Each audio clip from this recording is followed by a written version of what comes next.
Oh, we got a graphic. So it finishes Club Brugge 1, Aston Villa 0. Is how it finishes, but of course the penalty is the talk of the town. Not really. This is what Law 5 says. Decisions will be made to the best of the referee's ability according to the laws of the game and the spirit of the game, and will be based on the opinion of the referee, who has the discretion to take appropriate action within the framework of the laws of the game. So whether he thinks the player is basically at it. Yes. Whether he thinks he is trying to pull a fast one because he knows he's under a little bit of pressure. He wasn't under that much pressure.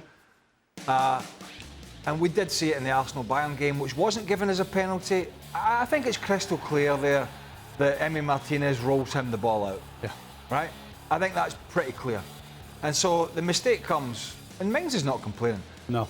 The mistake comes here is, as the player bears down on him, he just shouldn't pick the ball up. I mean, it doesn't get any simpler than that. Jurgen, if you're Unai Emery, how do you feel about this decision? Well, you got to accept it. I think, I mean, he really, he was aware of the moment he picked it up with his hands, I think that's when he clicked and he said, oh, what am I doing here? So that's why he also kind of wanted to play the ball immediately onto the goalkeeper to move on. You know, he thought maybe nobody saw it, but obviously the whole stadium saw it and everybody on TV. It's a little blackout that, you know, it happens. It just happens. And you got to accept it and swallow it and move on. But definitely it was a penalty and it was deserved for Bruges. But I tell you why it has to be given as a penalty.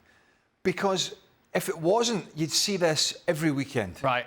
Where, as we know, almost all the teams now, they roll it out of the 6-yard box to the defenders literally in the edge of the 6-yard box. They push the full-backs on. So that's how they start the game.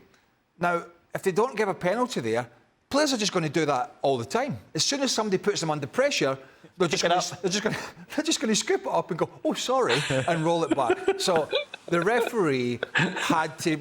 Because he won't do it again. And anybody watching that will not do that. Right.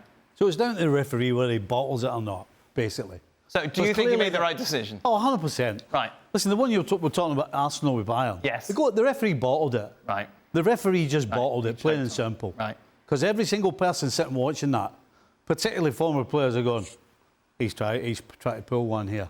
Because he's just had that blackout, as Jurgen was saying. So, yeah, no, the referee's 100% correct. Let's take a look then, shall we, at all the Champions League results that we saw today. Of course, this is the last round of Champions League games before the international break is upon us. We saw Shakhtar beat Young Boys by 2-1. Salzburg with a 3-1 victory away against Feyenoord. They needed that. Brest would win 2-1 away, and it'd be a 2-0 victory as well for Atalanta. Let's unveil then the table in all of its glory, and it's looking good for Liverpool, the only perfect side. After 4 rounds, you look at it interesting. You look at the likes of Real Madrid, Bayern Munich, Arsenal, Manchester City, all in that playoff zone, so they won't necessarily get a bye to the next round. Meanwhile, when it comes to elimination, PSG, certainly the big name, the big surprise as it stands, facing elimination from the Champions League.